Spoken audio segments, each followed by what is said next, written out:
إن الله يغفر الذنوب جميعا إنه هو الغفور الرحيم. وقال جل في علاه: إلا من تاب وآمن وعمل عملا صالحا فأولئك يبدل الله سيئاتهم حسنات وكان الله غفورا رحيما. وقال أعز من قائل: إن الحسنات يذهبن السيئات. وقال أرحم الراحمين: وإني لغفار لمن تاب وآمن وعمل صالحا ثم اهتدى. وقال: يا ابن آدم إنك ما دعوتني ولا رجوتني إلا غفرت لك على ما كان منك ولا أبالي. يا ابن آدم لو بلغت ذنوبك عنان السماء ثم استغفرتني غفرت لك على ما كان منك ولا أبالي.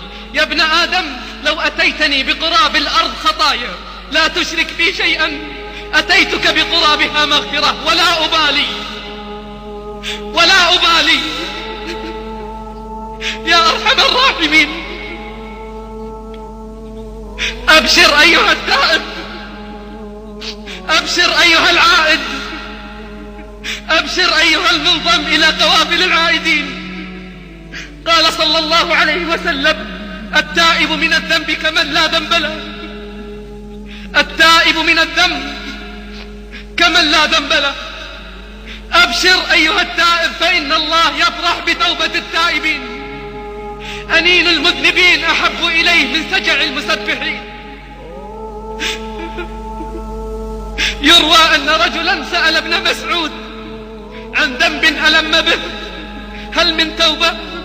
فأعرض عنه ابن مسعود ثم التفت إليه فرأى عينيه تذرفان فقال له: إن للجنة 8 أبواب كلها تفتح وتغلق إلا باب التوبة، فإن عليه ملكا موكلا به لا يغلق، فاعمل ولا تيأس ولا تقنط من رحمة الله.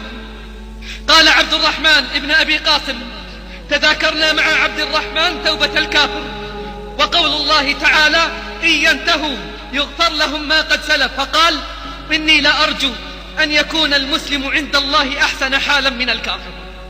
ولقد بلغني أن توبة المسلم كإسلام بعد إسلام. يروى أنه كان في بني إسرائيل شاب عبد الله تعالى 20 سنة ثم عصى الله 20 سنة ثم نظر في المرآة فرأى الشيب في لحيته فساءه ذلك فقال: اللهم أطعتك 20 سنة ثم عصيتك 20 سنة فإن رجعت إليك أتقبلني؟ فناداه منادي أرحم الراحمين: أحببتنا فأحببناك، تركتنا فتركناك، عصيتنا فأمهلناك، وإن رجعت إلينا قبلناك.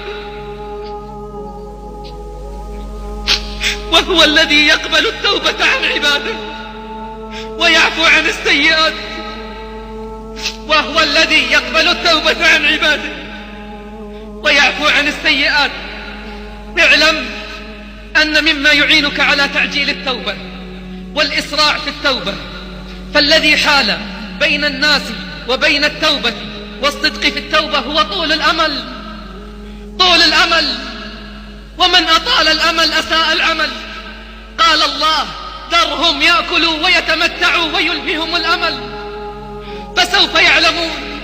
وقال سبحانه: أفرأيت إن متعناهم سنين ثم جاءهم ما كانوا يوعدون. وقال سبحانه: أيحسبون أن ما نمدهم به من مال وبنين نسارع لهم في الخيرات بل لا يشعرون. اعلم أن مما يعينك على التوبة والإسراع فيها والمبادرة إليها هو ذكر الموت وساعاته. نعم، إن الموت قريب، إن العمر مهما طال فهو قصير، والدنيا مهما عظمت فهي حقيرة. فاختر لنفسك النهاية التي تتمناها، فلا إله إلا الله. كيف سيكون حالي وحالك عندما يقال فلان ابن فلان لقد دنا الأجل وحانت ساعة الرحيل؟ فصائح بأعلى الصوت: رباه ارجعون، رباه ارجعون، رباه ارجعون.